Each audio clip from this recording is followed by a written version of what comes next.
Hello साथियों, कैसे हैं आप सब। उम्मीद करते हैं सभी अच्छे होंगे। और आप लोग के बीच में फिर से हम एक क्लास लेकर के आए हैं। वास्तविक संख्या का पार्ट 2 वीडियो है। पार्ट 1 क्लियर कर चुके थे, आज पार्ट 2 देखने वाले हैं और एकदम लाजवाब कॉन्सेप्ट के साथ आप लोगों को क्लियर करेंगे। तो चलिए, आप सभी का स्वागत है आपके अपने चैनल एबीएम क्लासेस में। मैं हूं राजकुमार और आज देखेंगे 10 क्लास के विद्यार्थी के लिए वास्तविक संख्या का पार्ट 2 वीडियो होने वाला है। बेहद ही लाजवाब सवाल, ठीक है। क्वेश्चन आप लोग को नजर आ रहा होगा और देखिए कैसे बनता है। एक कॉन्सेप्ट समझिएगा, इसके बाद जितने भी क्वेश्चन आएंगे आप चुटकियों में बना लेंगे। सवाल है कि दर्शाइए कि कोई भी धनात्मक विषम पूर्णांक 6q+1, 6q+3, 6q+5 के रूप का होता है। मेरे पास एनसीईआरटी बुक है, ठीक है, और यहीं से एग्जाम में पूछा जाता है। तो चलिए फटाफट से क्लियर करते हैं। सबसे पहले हमको क्या करना पड़ेगा कि माना कि ए और बी धन पूर्णांक है, ठीक है। धन पूर्णांक है मतलब कहने का मतलब कि ए और बी जो है से प्लस में संख्या दिया हुआ है। अब ये कौन विधि से बनता है तो भाग एल्गोरिथम से बनता है, क्योंकि 6q+1 यानी आप पढ़ें कि ए बराबर bq+r होता है, तो ये किसका भाग एल्गोरिथम का होता है, इसलिए भाग एल्गोरिथम से ही बनता है ये, ठीक है। इस टाइप का सवाल। तो चलिए यहाँ पे लिखते हैं क्या कि भाग एल्गोरिथम से। तो भाग एल्गोरिथम से क्या होता है, ए बराबर bq+r। अब कहने का मतलब हुआ साथियों, जरा गौर फरमाइएगा कि b के स्थान पे 6 दिया हुआ है कि 6q+1, 6q+3, 6q+5, यानी b के स्थान में कितना दिया हुआ 6। तो यहाँ पे लिख सकते हैं कि b बराबर 6 लेने पर, जब b बराबर 6 लिए तो देखिए b के स्थान पे 6 और प्लस r हो गया। अब कहने का मतलब हुआ कि जब b बराबर है ना, जब b बराबर 6 हो तो शेष कहाँ तक बचता है। जैसे अगर b के स्थान पे 8 आ जाए तो शेष 7 तक बचेगा, क्योंकि 8 आएगा तो 8 से 8 कट जाएगा, तो जो संख्या है उसका एक नीचे तक शेष बचता है। अगर b के स्थान पे 4 आएगा तो शेष 3 तक बचेगा। तो यहाँ दर्शाएंगे कि 0 से बड़ा है r और r से ही बड़ा क्या है 6 हो जाएगा, यानी r का जो मान होगा, ठीक है, कहाँ से कहाँ तक होगा तो 0 से बराबर और 0 से बड़ा और r से छोटा, यानी 0 हो सकता है, 1 हो सकता है, 2 हो सकता है, 3, 4 और 5 तक हो जाएगा। 6 है ना, सॉरी 6 से बड़ा है, यानी 6 से क्या होगा r का मान छोटा, 6 बड़ा हो जा रहा है। तो शेष कहाँ तक बचता, जो संख्या रहे b का उससे एक पीछे तक है, यानी एक नीचे तक शेष बचता है। चलिए अब यहाँ पे हम समीकरण चाहे तो एक मान लेते हैं, अब इसको बैठाते हैं। ए बराबर क्या हो जाएगा तो देखिए 6q का 6q प्लस r के स्थान में क्या बैठाएंगे 0, फिर ए बराबर 6q का 6q और r के स्थान में क्या बैठाएंगे 1। ए बराबर 6q प्लस क्या हो जाएगा 2, ए बराबर 6q प्लस 3, ठीक है, ए बराबर 6q प्लस क्या हो जाएगा तो 4, ए बराबर 6q प्लस क्या हो जाएगा 5 हो जाएगा। इतना लिख दिए।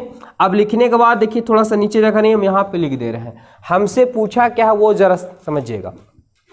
बोलेगा कि अगर इस रूप में लिखा जा सकता है तो हाँ बिल्कुल लिखा जा सकता है, लेकिन आपसे सवाल में बोला है कि केवल और केवल क्या विषम पूर्णांक लिखा जा सकता है, यानी कोई भी धनात्मक विषम पूर्णांक 6q+1, 6q+2 या 6q+5 हो सकता है, बिल्कुल हो सकता है, ठीक है। देखिए इसमें क्या हो जाएगा, ये सम हो जाएगा, ये भी सम हो जाएगा, ये भी सम, क्योंकि लास्ट में 2, 4 आ रहा है, यानी पूरी 2 से कट जाएंगे। तो विषम पूर्णांक 1, 3 और क्या आएगा 5 ही आएगा ना। तो यहाँ पे लिखेंगे है ना, विषम पूर्णांक लेने पर क्या हो जाएगा तो 6q+1, 6q+3 और 6q+5 के रूप का लिखा जा सकता है, ठीक है।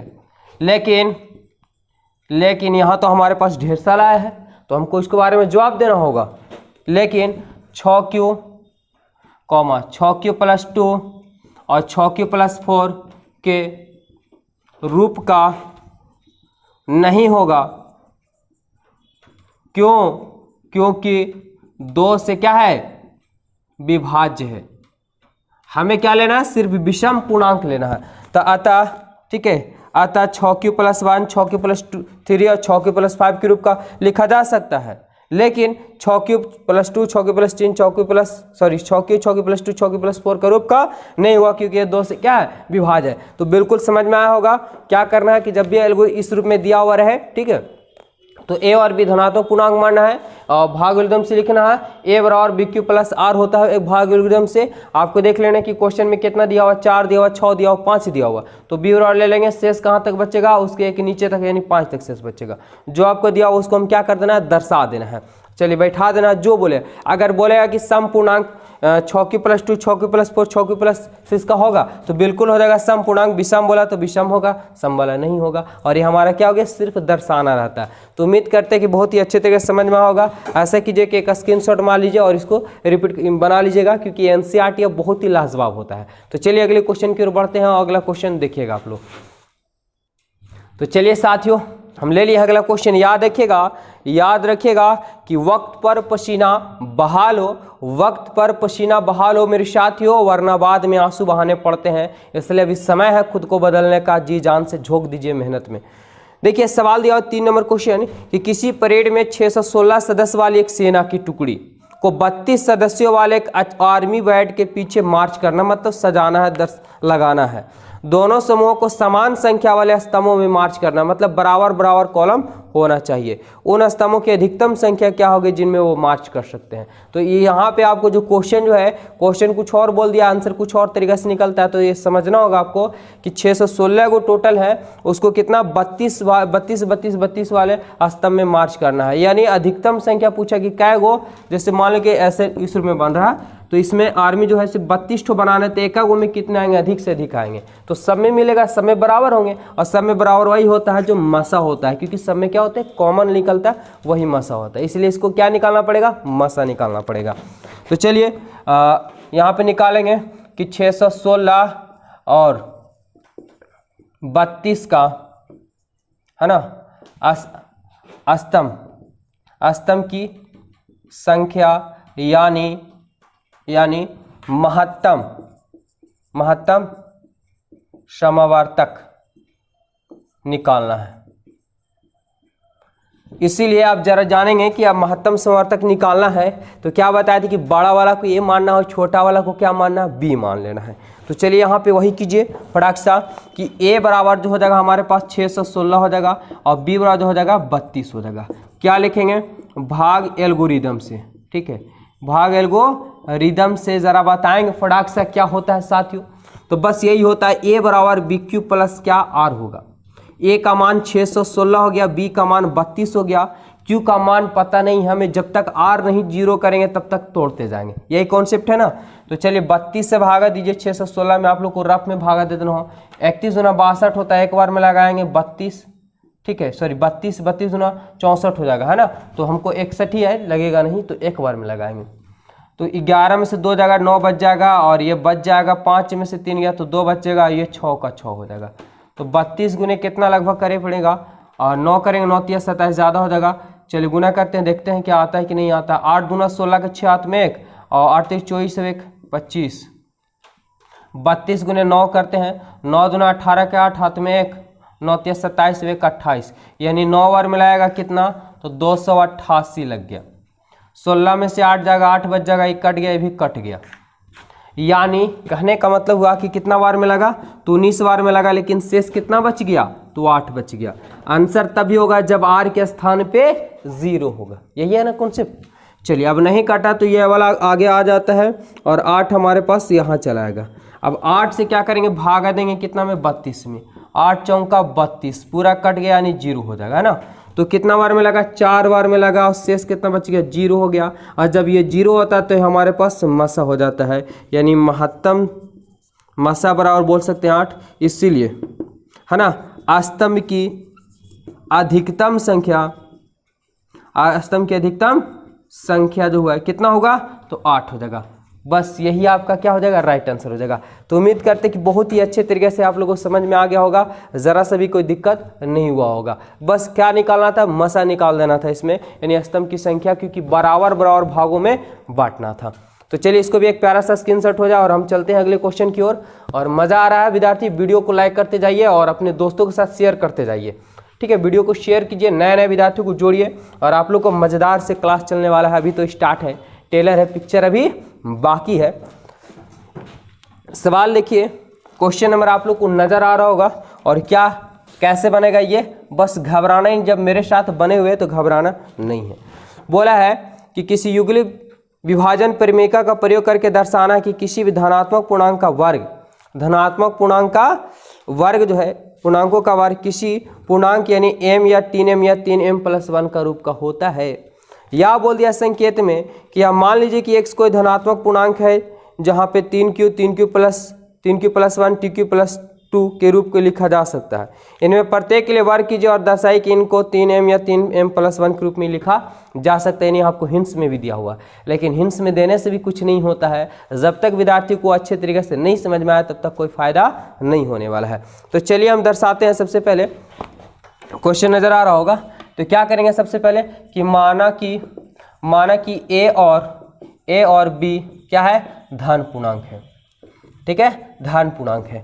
अब जब धन पूर्णांक है तो फिर तुरंत क्या लिखेंगे, भाग एल्गोरिदम से। ठीक है, भाग एल्गोरिदम से।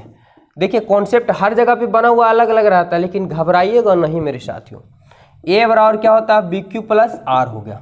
a का है, b के स्थान पे हम क्या मानेंगे, तो आपको बस दर्शाना है कि 3m और 3m+1 दर्शाना है, 3m+ क्या दर्शाना है, हाँ 3m और 3m+1 दर्शाना है। यानी b के स्थान 6q होता है, सॉरी bq होता है, तो b के स्थान में क्या दिया हो, 3 ही दिया हुआ है ना। तो चलिए यहाँ पे हम क्या बैठाएंगे कि b बराबर कितना, तो सॉरी 6 लिखा जा रहा है, 3 लेने पर जब 3 लेंगे तो a बराबर 3q और प्लस क्या हो जाएगा, r हो जाएगा। और यहाँ भी समीकरण कर लेंगे। इसके बाद हमको करेंगे कि जब b बराबर कितना हो, 3 हो, तो जब b बराबर 3 हो तो शेष कहाँ तक बचता है जरा बताइए। तो शेष कहाँ तक बचता है, उसके नीचे तक बचता है। यानी 0 से बड़ा होगा r और r से ही बड़ा होगा कितना, 3। यानी r बराबर जो होगा 0 होगा, 1 होगा और कितना तक होगा, 2 तक होगा। चलिए मान बैठा देते हैं अब 3q का 3q और प्लस r के स्थान पे 0, यानी क्या हो जाएगा, ये 3q ही हो जाएगा। a बराबर 3q के 3q r के जगह पे कितना 1 बैठ जाएगा, है ना। चलिए सबको आ रहा होगा समझ में, जरा ध्यान दीजिएगा। 3q और प्लस r के जगह पे क्या बैठ जाएगा, 2 बैठ जाएगा। लेकिन क्या पूछा है सवाल, आपको समझिए। सवाल दिया हुआ है कि उनका पूर्णांकों का वर्ग करने पर, पूर्णांकों का वर्ग करने पर 3m और 3m+1 के रूप में दर्शाना है हमको। चलिए उसको वर्ग करते हैं। तो सबसे पहले यहाँ पे करेंगे कि अब ठीक है, a बराबर कितना दिया हुआ, सबसे पहला हमारा क्या है, 3q। क्या लिखेंगे, वर्ग करने पर। जब हम वर्ग करते हैं तो यहाँ पे क्या हो जाएगा, तो a का स्क्वायर हो जाएगा, इधर 3q का होल स्क्वायर हो जाएगा। 3q का तो 3 × 9 हो जाएगा और q स्क्वायर हो जाएगा।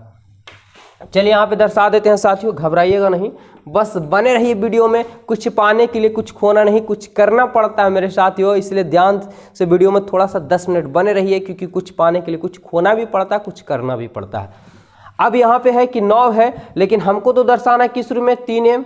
हमको दर्शाना क्या कि 3m और 3m+1 के रूप में दर्शाना है। कोई दिक्कत नहीं, बस ऐसा करना है कि 9 और q स्क्वायर दिया हुआ, इसमें 9 है तो 3 कॉमा लेंगे और 3q स्क्वायर लिख देंगे। अब a स्क्वायर का स्क्वायर यहाँ पे क्या करेंगे, 3 का 3 और 3q स्क्वायर इसके स्थान पे m कर देंगे। बस जहाँ लिख देंगे, जहाँ m बराबर जो है 3q स्क्वायर हो गया। तो इस रूप में हमारा चलाया पूर्णा। अब जरा देखिए क्या, तो a बराबर जो हमारे लेंगे, तो 3q ले लिए थे, अब ले लेंगे a बराबर 3q+1। अब इसमें भी क्या लिखेंगे कि वर्ग करने पर। जब हम वर्ग करते हैं तो a का स्क्वायर हो जाएगा, इधर 3q और प्लस क्या हो जाएगा, 1 का होल स्क्वायर हो जाएगा, a स्क्वायर। 3 का q करेंगे, सॉरी a + b का होल स्क्वायर टूटेगा, तो बिल्कुल पता होगा सभी को कि a square + 2ab + b square होता है, यही ना होता है। यानी 3q का होल स्क्वायर + 2ab, 2a के स्थान पे 3q और b के स्थान पे 1 है, प्लस b स्क्वायर यानी 1 का स्क्वायर हो जाएगा। आप जरा 3 × 9 हो जाएगा, 9q स्क्वायर हो जाएगा और 2 × 6q हो जाएगा, +1 हो जाएगा। जरा देखिए कि यहाँ हमको 9 नहीं दर्शाना, 6 नहीं दर्शाना, हमको तो दर्शाना है 3 दर्शाना है। तो 3 को कॉमा लेंगे, बाकी को पूर्णांक मान देंगे, बस बात खत्म। तो 3 यहाँ से निकालेंगे तो क्या बचेगा, 3q स्क्वायर बचेगा, 3 दूनी 6, 2q बचेगा, +1 का 1 क्योंकि इसमें कॉमन नहीं है क्योंकि 1 है। अब यहाँ पे जरा ध्यान दीजिएगा कि 3 का 3 और इसके स्थान पे क्या मान लेंगे, पूरा का स्थान पे m मान लेंगे, ठीक है, और +1 क्या इस रूप में आ गया हमारे पास। लिख देंगे जहाँ m बराबर जो हम लिखे हैं 3q स्क्वायर + 2q। सिर्फ और सिर्फ हमें क्या करना रहता है साथियों, दर्शाना रहता है, ठीक है। एक और है जो क्या लिखा हुआ 3q + 2, इसको भी क्या करना पड़ेगा, वर्क करना पड़ेगा। चलते हैं अब, है ना, फिर से लिख दीजिए, आप लिखिए फिर से। क्या हो जाएगा कि a बराबर जो हमारे पास दिया हुआ 3q और +2 दिया हुआ है, यहाँ भी लिखेंगे क्या करने पर, वर्ग करने पर। चलिए इसको भी देख लेते हैं क्या उस रूप में होगा या नहीं होगा। मेरे पास बोर्ड है उतना लंबा चौड़ा, कोई दिक्कत नहीं है, डिजिटल बोर्ड नहीं है तो क्या हुआ, बाकी है। अब a का a² हो जाएगा, इधर हमारे पास यहाँ 3q + 2 है का होल स्क्वायर हो जाएगा। a² के स्क्वायर 3 के स्क्वायर करेंगे 9q² हो जाएगा +2ab, तो 2 a के स्थान पे 3q और b के स्थान पे 2 और +b² यानी 2 का स्क्वायर हो जाएगा, है ना। आप जरा देखिए कि 9q² हो गया, 2 तिहाई 6, 6 दुनाई 12q हो जाएगा और 2 दुनाई 4 हो जाएगा।